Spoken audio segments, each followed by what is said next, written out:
as chair of the Security Council Counter-Terrorism Committee, established pursuant to Resolution 1373 of 2001 concerning counter-terrorism, I have the honor to brief the Council on key aspects of the work undertaken by the Counter-Terrorism Committee since the beginning of this year, supported by its Executive Directorate, CTED.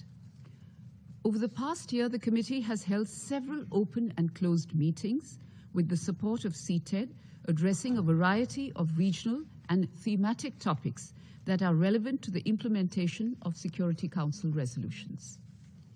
As the terrorist threat continues to persist and grow, particularly in the Middle East, Central Asia, South Asia, and several parts of Africa, the Counter-Terrorism Committee has paid a particular focus on these regions.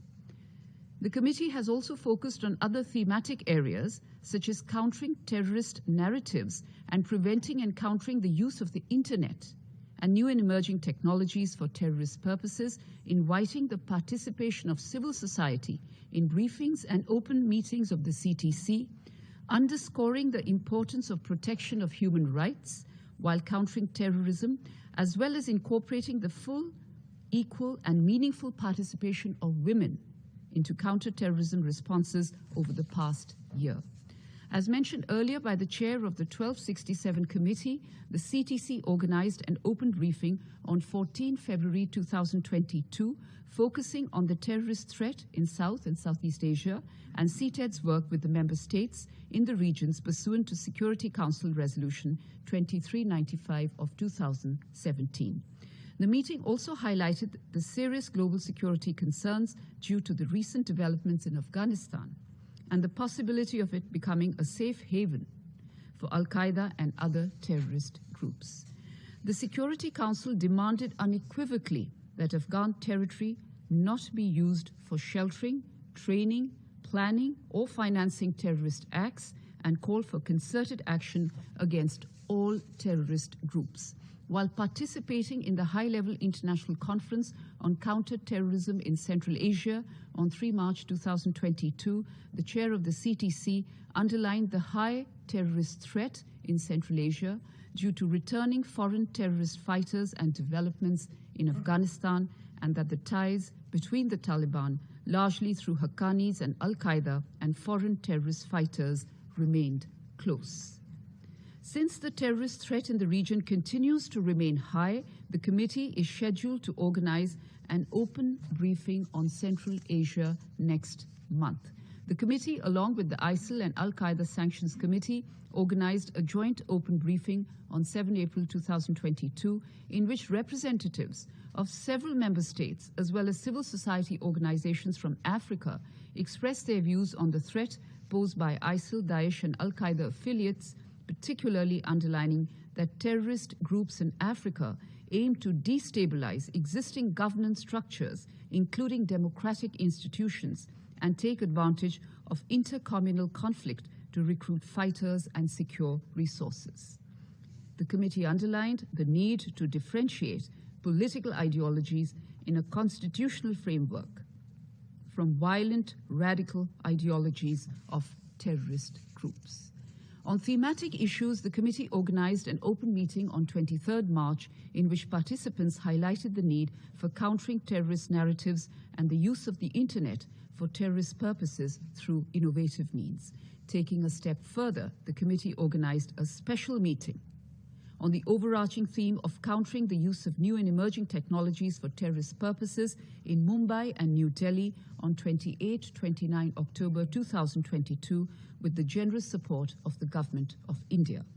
The discussions were focused on the increased threat posed by the use for terrorist purposes of 3 significant technologies: 1, the Internet and social media; 2, new payment technologies and fundraising methods; and 3, unmanned aerial systems, including drones.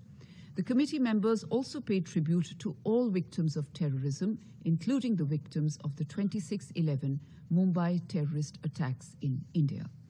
As an outcome of the special meeting, the committee adopted the Delhi Declaration on countering the use of new and emerging technologies for terrorist purposes. The declaration is a pioneer document aimed at enhancing the Council's approach to address this threat in a comprehensive and holistic manner.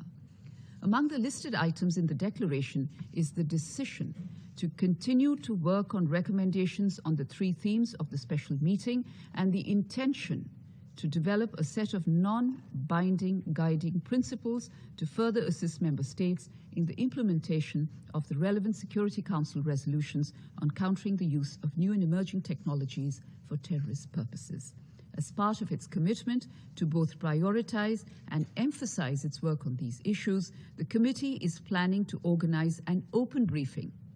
on the outcome of the special meeting early next month, where it will highlight its achievements. Regarding other thematic issues, the committee paid attention to further enhancing and promoting its engagement with a broad range of civil society actors, including women's organizations, throughout its activities. The committee also made efforts to invite civil society organizations, including from Africa and Asia, to its meetings, ensuring diversity and inclusivity of civil society representation. Similarly, the committee and CTED continue to ensure that gender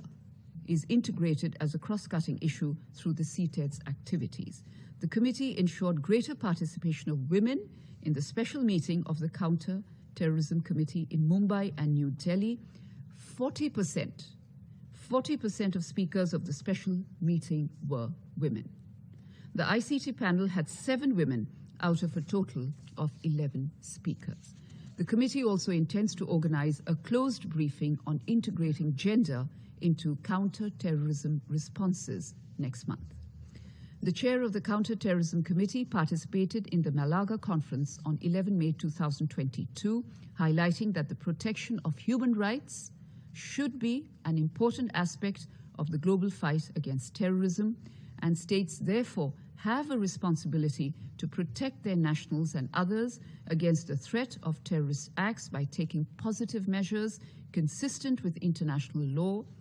including human rights law, and bringing the perpetrators of such acts to justice. Mr. President, the committee's core mandate includes monitoring and assessing the implementation of relevant Security Council resolutions with the assistance of CTED and facilitating the delivery of technical assistance for capacity building while paying full attention to relevant issues to states' international human rights obligations. Acting on behalf of the committee, CTED resumed the on-site assessment visits in April this year, amidst the lingering challenge by the pandemic. During the year, 10 assessment visits were conducted in Africa, the Americas, Central Asia, Europe, Middle East, the Pacific, and Southeast Asia. CTED, in line with its mandate, continued to engage with experts in civil society, academia, think tanks, and the private sector to support the efforts of the CTC to advance implementation of various Security Council resolutions. The committee, with the support of CTED, also continued to facilitate the delivery of technical assistance to member states. In this regard, the committee and CTED have continued to strengthen the cooperation with the United Nations Office of Counter-Terrorism, or UNOCT, and other implementing partners within the Global Counter-Terrorism Coordination Compact and with international and regional organizations. The online platform of the Compact now consists of 27 visit reports, including over 800 recommendations for technical assistance needs. CTED is also a key partner in UNOCT's global programs, contributing to the direction of the programs, the design of technical assistance, and integrating key recommendations and analysis of the committee. The committee and CTED continued to raise awareness of new and emerging terrorism trends and challenges and promote the policies of the Council and the guidelines of the committee, as well as international best practices with a view to assisting member states' implementation efforts. CTED, in accordance with its mandate and working with the Global Research Network, also proactively identified and published new analytical products on these terrorism trends and challenges. Together with the United Nations Institute for Disarmament Research and the United Nations Counter-Terrorism Center of the UNOCT, CTED launched under the Global Counter-Terrorism Coordination Compact Working Group on Border Management and Law Enforcement the technical guidelines to facilitate the implementation of Security Council Resolution 2370 of 2017 and related international standards and good practices on preventing terrorists from acquiring weapons. Mr. President, finally, I wish to convey my deep thanks and appreciation to the members of the committee, CTED, the committee secretariat, and my team for their commitment and dedicated support, which allowed the committee to continue to successfully deliver on its mandate.